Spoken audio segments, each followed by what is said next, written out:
Hello everyone, and I hope you're doing well today wherever you're listening. Today we will begin our final book of our Book of the Bible study, Revelation.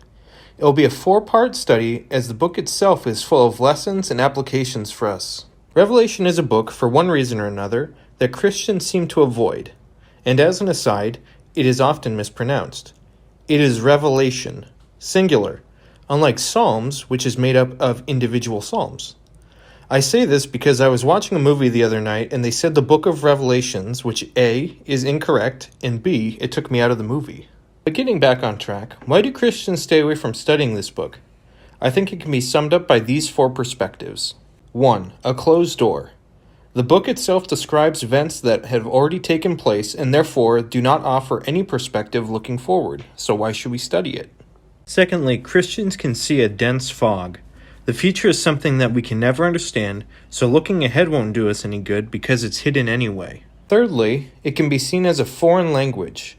Similar to the previous point, but instead of looking ahead, it's that we cannot understand the symbols, so it becomes intimidating.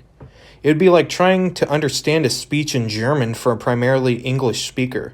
Sure, you can get an idea of what's going on, but you've got no understanding, so why should you even listen? Lastly, I feel the book can be seen as a little scary.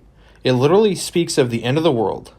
There's death, demons, evil, and a whole lot of darkness. Who would want to read that?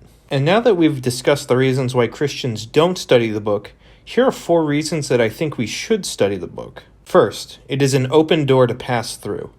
It allows us to see ahead because some of the events have not yet happened, as we will study. Secondly, the book and its message is a beacon of hope. Instead of a fog, this is a lighthouse to guide our thoughts.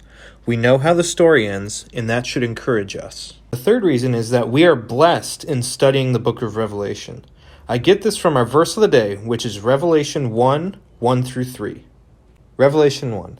The revelation of Jesus Christ, which God gave him to show his servants the things that must soon take place.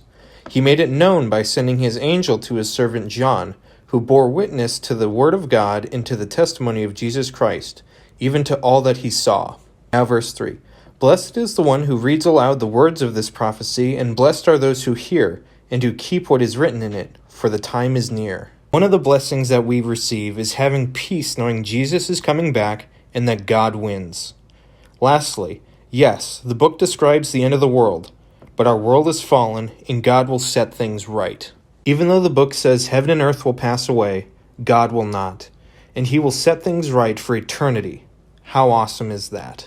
Today's lesson really served as the introduction, so we will end there. I felt it necessary given the gravity and importance of this book in our lives.